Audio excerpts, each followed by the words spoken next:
파리의 올림픽 경기가 열리고 있는데요. 그 이 올림픽 경기에서 금메달을 따면 포상금이라는 걸 받잖아요. 포상금을 받는데 세계 각국 나라마다 나름대로 금메달을 딴 선수에게 포상금을 이렇게 내걸었는데 제일 많이 주는 나라가 홍콩입니다.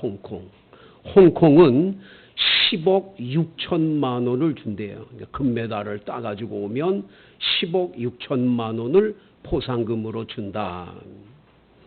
2위가 싱가포르인데 10억 2,800만 원을 준다. 3위가 인도네시아인데 4억 1,418만 원을 준다고 얘기를 합니다. 이 한국은 얼마 주냐?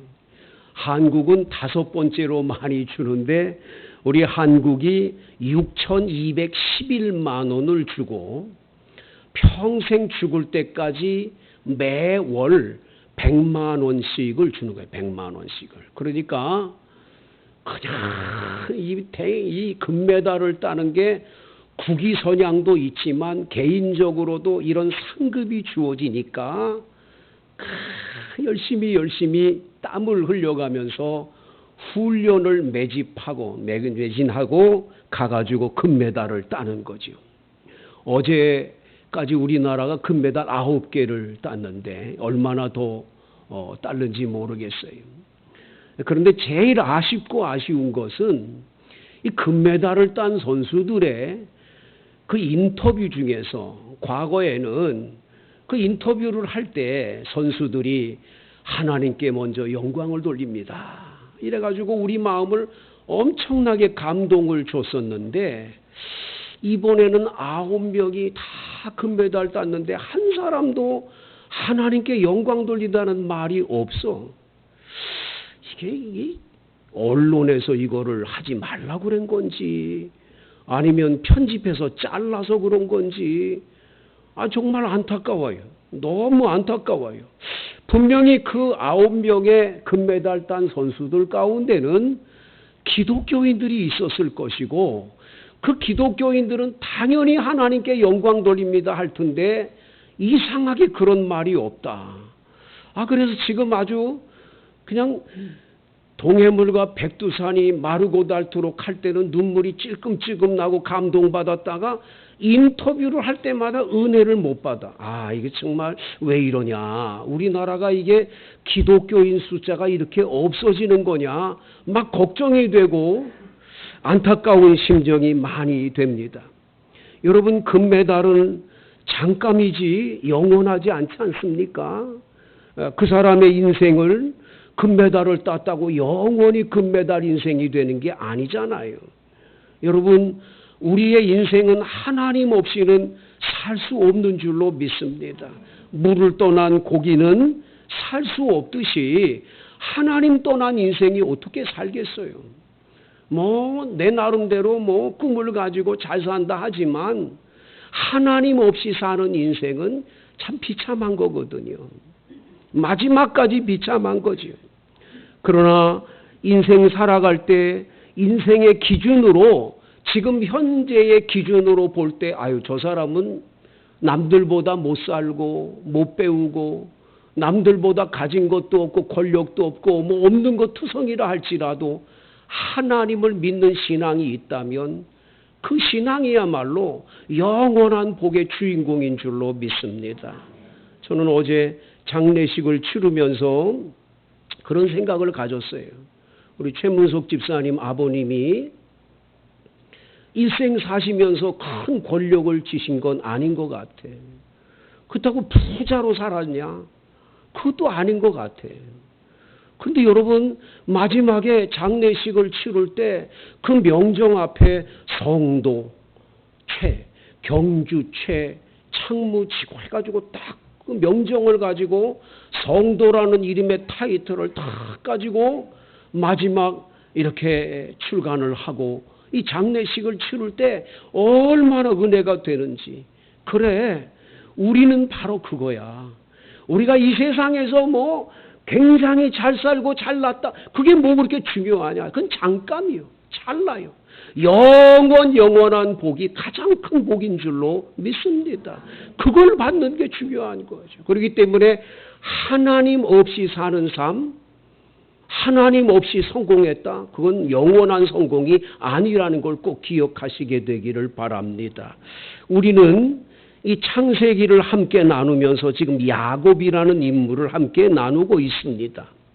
야곱은 엄마 뱃속에서 태어나서 태어날 때 이미 벌써 형 에서와 쌍둥이로 태어났지만 간발의 차로 형이 먼저 나가고 그 나가는 형을 어떻게든지 자기가 먼저 나가려고 발뒤꿈치를 잡고 나와서 이름이 야곱이잖아요.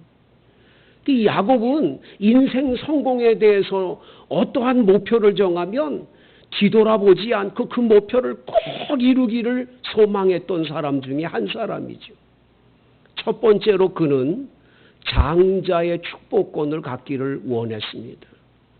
장남에게 주시는 아버지가 그 아들에게 머리에 손을 얹고 복을 비는 그 장자의 축복을 받기를 원했어요. 얼마나 그걸 사모했는지 몰라요. 그래서 형한테 팥죽 한 그릇에 그것을 팔라고 해가지고 그것을 샀어요. 그거 가지고 안 되니까 앞을 못 보는 아버지를 속여가지고 아버지가 에서에게 빌 축복을 가로챈 사람이 야곱이죠. 그런데 여러분, 야곱이 그러한 이 축복권, 장자권을 얻었다고 행복했나요? 그가 원하는 그런 행복을 누릴 수 있었나요? 아니요. 그는 형 에서가 죽이려고 해서 너무 무섭고 두려워가지고 개나리 보찜 하나 짊어지고 아버지 어머니 곁 집에서 떠날 수밖에 없었어요. 외로운 사람이 되고 말았어요. 고독자가 된 거죠. 그렇게 여러분, 그가 원하고 원했던 걸 받았지만 그 받은 것이 그에게 결단코 축복이 아니었음을 보는 거죠. 그는 나중에 외삼촌 댁에 갔습니다. 외삼촌 댁에 갔더니 그 집의 둘째 딸 라헬이 너무 예쁘고 아름다운 거예요. 그 여자하고 결혼하고 싶어가지고 라반 외삼촌한테 부탁했더니 외삼촌이 7년 동안을 무임금으로 일을 하라는 거예요. 무임금으로. 월급을 받지 않고 7년간 일하고 나면 주겠다는 거예요. 얼마나 그 여인을 사랑했으면 7년을 수일까지 자치 여기면서 열심히 일을 해가지고 그 아내를 차지한다고 했는데 첫날 밤 치르고 나서 보니까 라헬이 아니고 레아예요. 야, 그 삼촌이 어떻게 외삼촌이 그렇게 속일 수가 있어요? 외삼촌이 있다가 하는 말이 우리 지역에서는 맏딸부터 보내지 둘째 딸부터 보내는 게 없대는데 뭐 할 말이 없죠. 그러면서 뭐라냐면 7년을 더 채우라는 거예요. 그래가지고 14년을 그 여인 하나를 얻기 위해서 임금 한 푼을 받지 않고 14년을 일을 해요. 그러면 그 부인 얻었으니 이제는 행복해야 되잖아요. 그런데 여러분, 성경에 보면 그 아내인 라헬이 야곱에게 행복을 가져다 주나요? 절대 아니에요. 여러분들이 그렇게 따라다니던 여러분의 아내, 그 미쓰리, 그 여러분 행복하게 해줍니까? 그거 아니거든요. 그냥 언니하고 둘이서 얼마나 투기심이 많아 경쟁을 하고,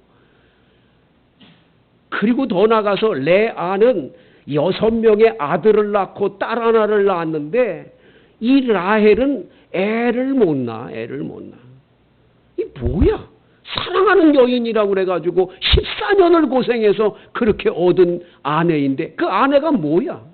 겨우 나중에 하나님이 태문을 열어서 요셉 아들 하나를 지금 얻은 상태예요.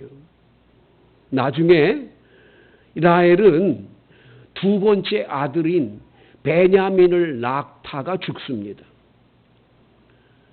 그러니까 이 라헬은 하나도 남편한테 도움이 안 돼. 여러분들도 아마 인생 살면서 저 남자는 백마탄 왕자다. 저 남자하고 결혼하면 나는 이제 고생 끝 행복 시작일 거다. 그러고 시집으로 와가지고 사는 동안에 남편하고 허구한 날 싸우고 뭐 지지고 볶고 하다 보면 그 뭐 행복이라는 거 나 어디로 가버리고 내가 어쩌다가 저런 남자 만났나 이런 생각 들 때가 많잖아요, 여러분. 예?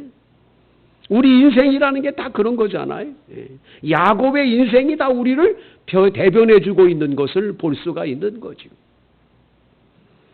자, 그런데 야곱은 그거로 끝나지 않아요. 이번에는 뭐를 합니까? 물질적으로 큰 복을 소망하는 거예요. 나도 이제 돈 벌어야 된다.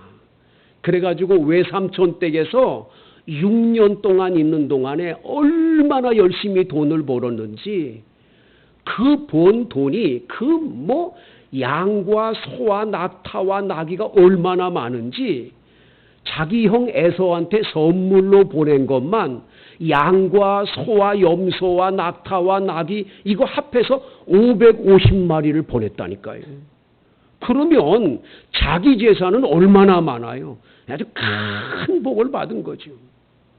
그렇게 큰 복을 받아가지고 오다가 에서 형과 만나게 되는데 에서가 400명을 끌고 올 때 만났지만은 그 주님의 하나님의 은혜로 야복강 나루트에서 만나서 주님 만나가지고 화해가 다 이루어져서 극적으로 화해가 이루어서 이제 야곱은 금이 환영한 거예요. 재산 많은 것 가지고 이제 돌아와서 행복한 거예요. 그런 성경에 보면 세겜이라고 하는 성읍 앞에 장막을 치게 되는데 세겜 사람들한테 돈을 주고 밭을 사서 거기에다가 우리간을 짓고 거기서 이제 행복하게 살아요. 몇 년을 살았냐? 10년을 행복하게 살았어요. 이게 영원할 줄 알았지요. 행복하다, 행복하다. 그런데 웬걸이요? 오늘 성경에 나와 있는 대로 여러분 이 창세기 34장 1절에 그 딸 디나가 그 세겜의 사람들을 만나러 갔다가 세겜이라는 추장에게 끌려가서 성폭행을 당하는 기가 막힌 상황을 얻게 된 거죠. 그리고는 이 세겜이 정말 기가 막힌 건 그 디나를 자기 집에다 놔두고 자기 아버지 하몰하고 지금 찾아와서 야곱 보고 우리 아들하고 대개 딸하고 결혼시켜달라고 부탁을 하고 있는 거예요. 그랬더니 그 디나의 오라버니가 되는 시므온과 레위가 뭐라고 얘기하냐면 우린 그렇게 못한다. 우리는 우리 조상 아브라함부터 대대로 할례라는 걸 받은 민족이다. 우리는 할례 안 받은 민족하고는 결혼 못한다. 그 너희들이 우리하고 우리 딸하고 결혼시키려면 우리 여동생하고 결혼시키려면 너희들 할례 받아야 된다. 그러니까 오늘 성경 18절에 그들의 말을 하몰과 그의 아들 세겜이 좋게 여겼어요. 아주 기분 좋게 여겼어요. 아, 그거 뭐 별것 아닌데 하고 생각하는 거죠. 이 소년이 그 일 행하기를 지체하지 아니하였으니 그가 야곱의 딸을 사랑함이며 그는 그의 아버지 집에서 가장 존귀하였더라. 그 집에서 가장 존귀한 아들이 결혼을 한다고 그러니까 뭐 그 집안 세겜 지역에 있는 모든 족속들에게 남자들 할례를 받게 하는 것 행하겠다고 그러고 지금 간 거예요. 하몰과 그의 아들 세겜이 성읍에 돌아와서 성읍 사람들을 모아놓고 이 사람들은 우리와 친목하고 이 땅은 넓어 그들을 용납할 만하니 그들이 여기서 거주하며 매매하게 하고 우리가 그들의 딸을 아내로 데려오고 우리 딸들도 그들에게 주자라고 얘기를 하고 그러나 우리 중에 모든 남자가 할례를 받아야 된다. 할례를 받아야 그들과 똑같이 같이 통혼해서 살 수가 있다는 거예요. 여러분 할례가 뭡니까? 남자의 성기 끝을 자르는 포경 수술이잖아요. 포경 수술. 여러분 그거 하자 그럴 때 얼마나 힘들어요. 그거 안 하는 사람 많아요, 여러분. 우리나라 사람들은 말이 안 합니다. 근데 그거 한다는 것이 얼마나 힘든 일이에요. 기가 막힌 일이죠. 그런데 그거를 하자 그럴 때 조건 하나를 이야기합니다. 23절 다 같이 읽어봅니다. 시작. 그러면 그들의 가축과 재산과 그들의 모든 짐승이 우리의 소유가 되지 않겠느냐? 다만 그들의 말대로 하자. 그러면 그들이 우리와 함께 거주하리라. 이게 조건이에요. 야, 우리가 할례 그냥 받는 게 아니야. 할례 받으면 저 야곱이가 가지고 있는 그 재산 다 우리 거대. 그 양과 소 우리 거야 다. 근데 안 할 거야? 그거 다 우리가 가질 건데. 그러니까 그거 갖기 위해서 우리 다 같이 할례 받자고. 이러니까 세겜 사람들이 그 양과 소와 그 모든 낙타와 그 모든 것들을 얻고 싶으니까 알았다고 할례를 다 받는 거죠. 아주 한마디로 말하면 할례를 통해서 이 양쪽 집안이 지금 크게 큰 죄를 짓고 있는 거죠. 이 야곱의 집안은 할례라는 게 뭡니까? 이스라엘 남자들은 할례를 몸에 딱 할례 받은 증거가 있잖아요. 소변을 볼 때마다 자기의 성기를 보면서 나는 하나님의 택한 백성이다. 왜? 여기 몸에 흔적이 있다. 그걸 늘 매일매일 매순간 생각하도록 하나님이 만들어주신 게 할례예요. 그 성스러운 할례를 가지고 저놈들을 죽여야 되겠다 하는 것으로 이용한 거예요. 이용. 또 이쪽의 세겜 사람들은 그 할례를 받다. 그 할례 잠깐 아픈 거는 끝이지만 나중에 그 재산은 다 자기 거로 돌아올 그런 도둑놈 심보로 이걸 하는 거죠. 둘 다 잘못된 거죠. 24절 성문으로 출입하는 모든 자가 하몰과 그의 아들 세겜의 말을 듣고 성문으로 출입하는 그 모든 남자가 할례를 받으니라. 드디어 할례를 다 받았어요. 이제 할례를 받았어요. 여러분, 포경 수술하고 얼마나 아픕니까? 남자들은 그거 할례 받고 이 포경 수술한 다음에 이게 걷지도 잘 못하고 굉장히 고생하잖아요, 여러분. 예? 그 아파서 뭐 얼마나 고생합니까? 그러니까 3일째 되는 날, 아파서 이게 뭐 어떻게 걷지도 잘 못하는 3일째 되는 날 25절에 아직 그들이 아파할 때에 야곱의 두 아들 디나의 오라버니 시므온과 레위가 각기 칼을 차고 가서 몰래 그 성읍을 기습해가지고 남자들을 다 죽인 거예요. 여러분, 이 남자들이 자유로운 몸이 되면 얼마든지 칼로 상대편을 찌르고 할 수 있을 거 아니겠어요. 근데 자기들의 몸이 지금 아프니까 움직일 수조차 잘 없을 정도로 아픈데 어떻게 일어나서 싸우겠어요. 무참하게 다 살해당하는 거예요. 칼로 하몰과 그의 아들 세겜을 죽이고 디나를 세겜의 집에서 데려옵니다. 그걸로 끝나지 않아요. 27절에 야곱의 여러 아들이 그 시체가 있는 성읍으로 또 가서 노략을 합니다. 그 양과 소와 나귀와 성읍에 있는 모든 재물까지 다 빼앗아 가지고 여기 보면 그들의 자녀와 그들의 아내까지도 다 데리고 그저 그 집안까지 샅샅이 찢어가지고 집 속의 물건까지 다 노력해가지고 오는 거예요. 하루아침에 야곱 집이 딸아이는 성폭행을 당하는 수치스러움을 당했는데 아들이 살인죄를 범하는 아들들이 살인죄를 범하고 나머지 아들들은 남의 집에 가서 다 강도짓 해가지고 오는 강도 떼들이 된 거예요. 야곱의 집이 어떻게 이렇게 처참하게 됐는지, 어떻게 이런 일이 벌어졌는지 상상을 못하는 거예요. 30절에 야곱이 시므온과 레위에게 말합니다. 너희가 내게 화를 끼쳐 나로 하여금 이 땅의 주민 곧 가나안 족속과 브리스 족속에게 악취를 내게 하였도다. 나는 수가 적은즉 그들이 모여 나를 치고 나를 죽이리니 그러면 나와 내 집은 멸망하리라.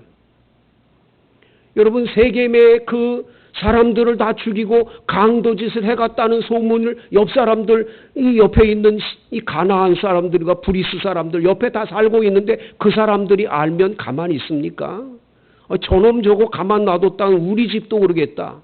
저거 가만 놔두면 안 된다. 다 합세해가지고 찾아오면 야곱이 속수무책이죠. 어떻게 하겠어요? 큰 위기가 닥쳤는데 오늘 31절에 그 아들들은 또 아버지한테 큰 소리를 칩니다. 우리 누이를 창녀같이 대우함이 옳으냐고 막 또 큰 소리를 칩니다. 아주 집안이 아주 콩가루 집안이 되고 말았어.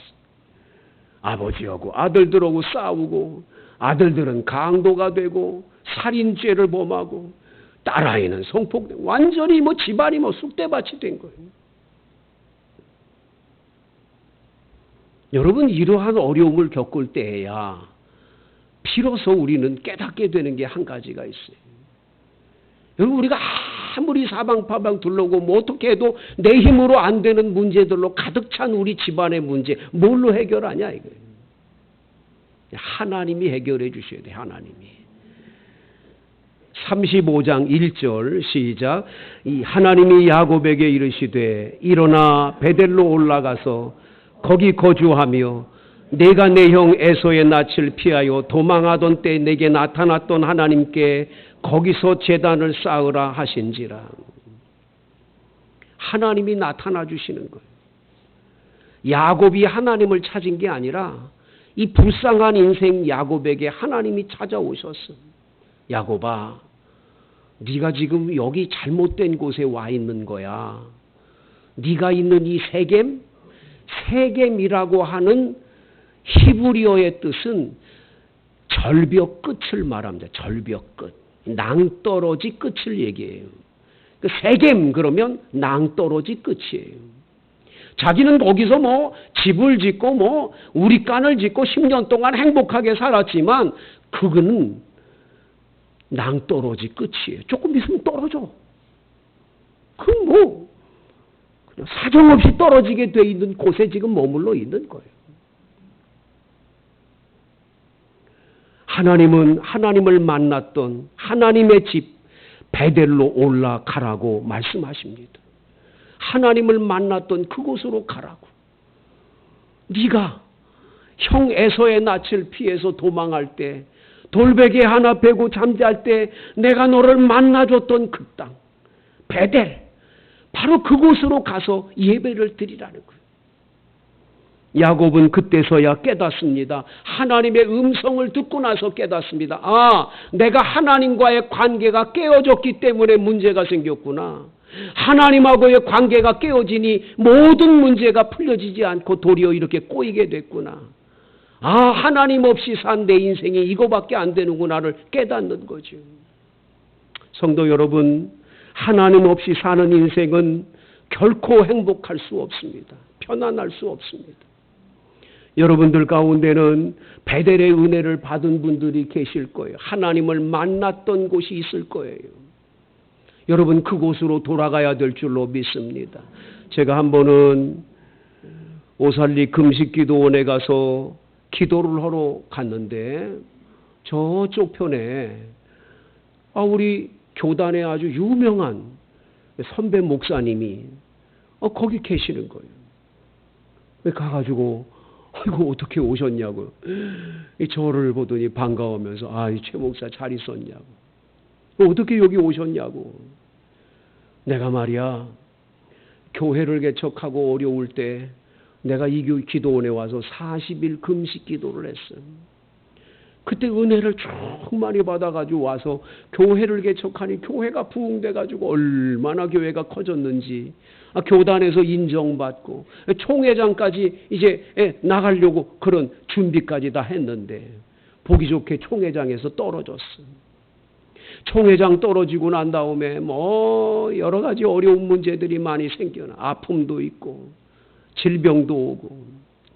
그런데 기도를 하는데 하나님이 그러시더래. 얘야, 너 그 은혜 받았던 자리로 다시 돌아가야 된다. 그 기도원에 온 거예요. 기도. 거기 와서 하염없이 울면서 아버지, 내가 왜 이렇게 잘못됐을까요? 하고 기도하는 중이래. 여러분들 중에도 어느 부흥회에 참석했다가 은혜 받은 때가 있었을 거예요. 어느 날 새벽 기도 갔다가 기도하다 은혜 받기도 하고, 어느 날 예배 시간에 설교를 듣다가 은혜를 받기도 하고, 때로는 하나님께서 여러분에게 꿈에도 찾아오시고 또 기도할 때마다 환상을 보여주기도 하고 음성을 들려주기도 하고 하나님을 만났던 자리 베델이 있었을 거예요. 근데 어느 순간 내가 타락했어요. 나도 모르는 사이에 그 은혜의 자리에서 벗어났어요. 너무 잘못된 자리에 와 있어요. 그 결과는 뭐였을까요? 여러분, 이제라도 베델로 돌아가야 돼요. 우상을 버리고 의복을 갈아입고 마음을 청결하게 하고 베델로 돌아오라고 주님 말씀하십니다. 야곱은 그렇게 돌아가게 됐을 때 야곱의 아들들을 추육하는 자가 없도록 막아주신 줄로 믿습니다. 은혜의 자리로 돌아가십시오. 주의 은혜 가운데 너무 감동해서 몇 날이고 눈물을 흘리며 하나님 감사해요, 감사해요 했던 그 방언의 은사를 받고 은혜를 받고 주님 만나 감격했던 그 자리, 우리는 그 자리를 잊으면 안 됩니다. 여러분, 베델로 돌아가십시오. 이 길이